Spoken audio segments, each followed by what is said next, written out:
Yeah, I'm up here, area 3. I guess that's about the best thing to call it. There's no buildings here or anything of that sort, so area 3, basically a landing.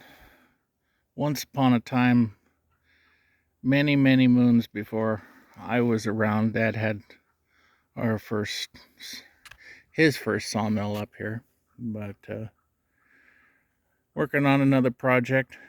I'll have these up here with water this summer. I want to make a little skid. I got a bunch of those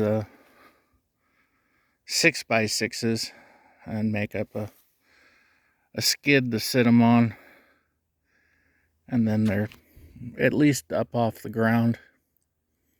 So there'll be a refill point if the fire truck ever needed a refill, because from here back to the water source on the property, it's almost the other side of the property.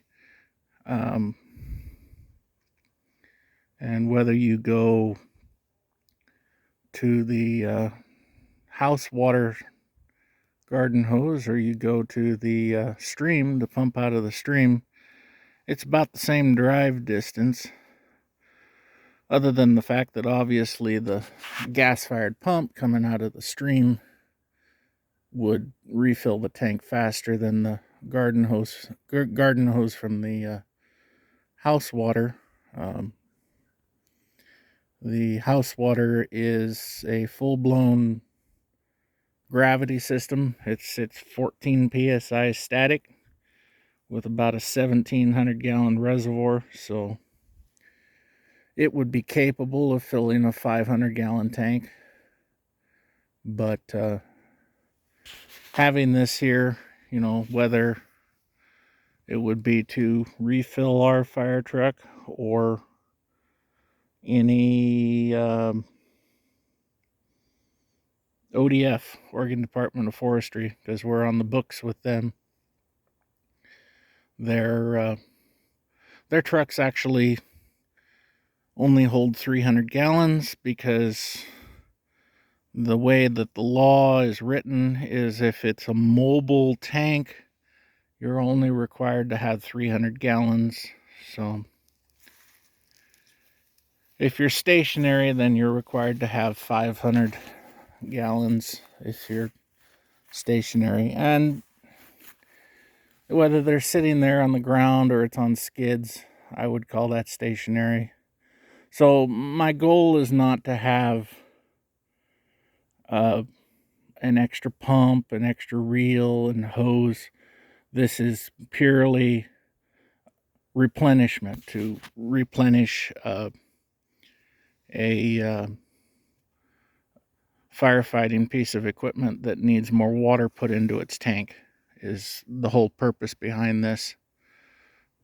I do have an extra pump, so if you were in a situation where you were pumping out of the truck and you needed another pump to pump water into the tank on the truck, then you could do that. I could have that, and I would only bring that out here if we hit what it would be. I would only consider bringing that out here if we hit like a level 3, which level 3 is from 1 p.m. to 8 p.m. You do absolutely nothing. You do absolutely no operations between 1 p.m. and 8 p.m. on a level 3. And if you don't have the right equipment, you're not allowed to fall trees under a level 3 at any time of the day or night. So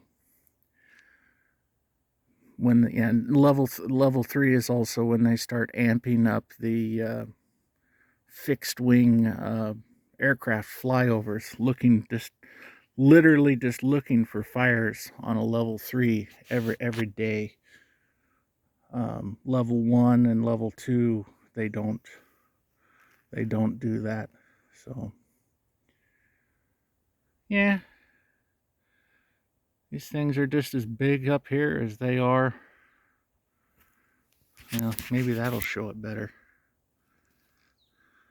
You know, those well over 100 foot, 120. I don't know if they're that there is.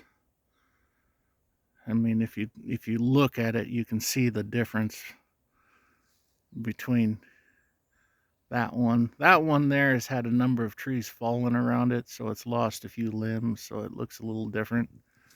But this thing over here is a West Coast hemlock. Actually, I can.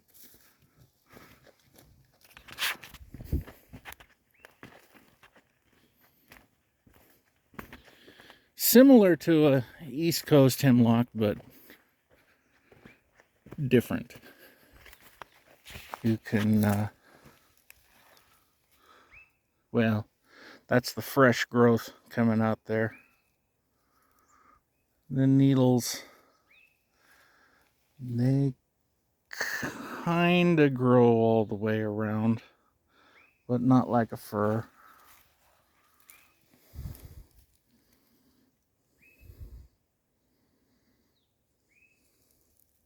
It's like that thing's trying to grow seeds because it looks different than the rest of it. You can see the difference in the bark. Well, this log here is a fir. It's been there. We didn't do anything. It's got a double heart in it. We long butted it so that the log going to the mill got paid better. But you can see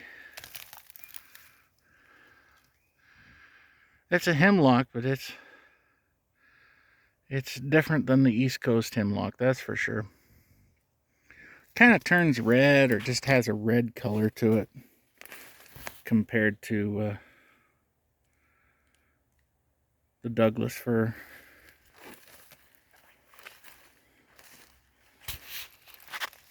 See, I lost the big leaf maple. There was a big leaf maple here. That is just a weed tree, another red alder. And the I don't see the big leaf maple. Oh, there it is. It's a little rough on the edges.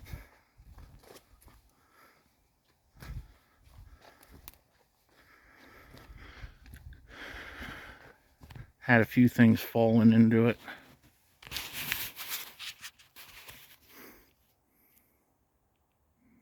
Yeah. Pretty rough.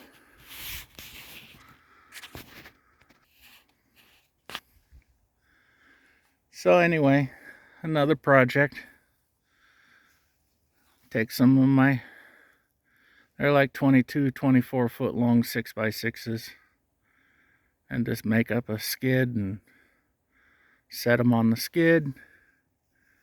And no wheels, no tires, no nothing like that. And if it needs to be moved, a piece of equipment can hook onto the skid with I'll probably just build the skid with a choker line built into it, so there's no monkey motion. If you need to move it and you need to move it now, there's a cable there. You just hook onto the cable that's there and you move it. No nonsense. So, because if you need to put out a fire, you don't want to be looking around for a silly cable to move your water to where the fire is. You want everything ready and all to go. I had to get out my army of straps I moved 10 of them. I had 3 of them in the back of the truck, and 3 of them with the 40-inch way came to about here on the tailgate. So hypothetically, I could move 6 without the trailer. But I wanted to move more than 6 at a time. I got 7 on the trailer. The bottom one, the 4th one back, stuck out to somewhere in here. And the front 3 of the load I double stacked, so that was 7. I could have had an 8th one on the back end, but the quantity of containers and whatnot that I'm getting, I'm going to split it between 2 loads, and I go back tomorrow to get the other load, and I'll have a total of 15 of those things, all 275s. So, and I'll have 10 steel drums with openable lids with the bolt-on clamps that go around the lids to hold them shut. And I will sprinkle those around to the 5 various county fairgrounds that I get the cooking oil from, so that the vendors on closing night of the fairgrounds have a steel container to dump hot vegetable oil, or they use whatever, vegetable oil, corn oil, canola oil, you name it. I've seen the container. Sometimes it's just a matter of they're at the store and they literally only have one type of oil left, and that's what they get because they need oil and it's the only one on the store shelf. So anyway, just another project. It's not like I have a shortage of those. So this one here, couldn't do anything with this thing.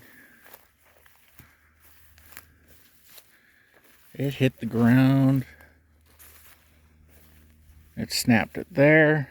It snapped it there. It snapped it there. And at that point, you don't have to go very much farther, and you're under 5 inches. And if you're under 5 inches and you can't make a 16-foot log plus a foot of trim, there's no point in sending it to the mill, because they won't pay. They will technically take a 12-foot log plus a foot of trim, a 13-foot log that's a minimum of 5 inches on the small end, but the amount of money that they're willing to pay for it is it's not a lot. They technically pay you for it, but it's not a lot of money at all. So yeah, if that wouldn't have snapped there, if it would have just snapped there and these 2 breaks here didn't happen, then I could have gotten a 32 foot plus 1 foot of trim, 33 foot, and that's the baseline of the better prices. So it is what it is. That's just a little lecture on the domestic market. Yeah, you couldn't, with this many limbs and limbs of this size, you would not be able to send this on the domestic or the export market. The export market has a minimum of 8 inches, and they want an average of 36 foot plus 1 foot of trim for the average for the load. So not really going to work out.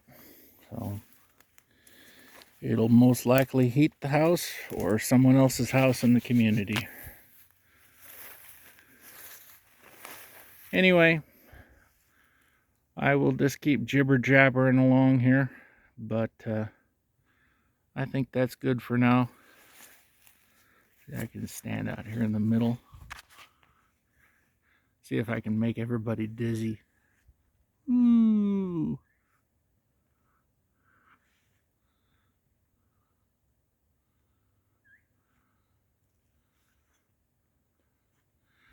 All right.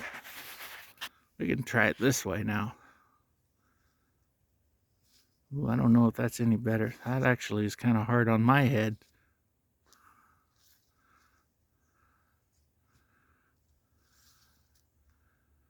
So. All right. I call that good. Thanks for watching. See you on the next one. Bye.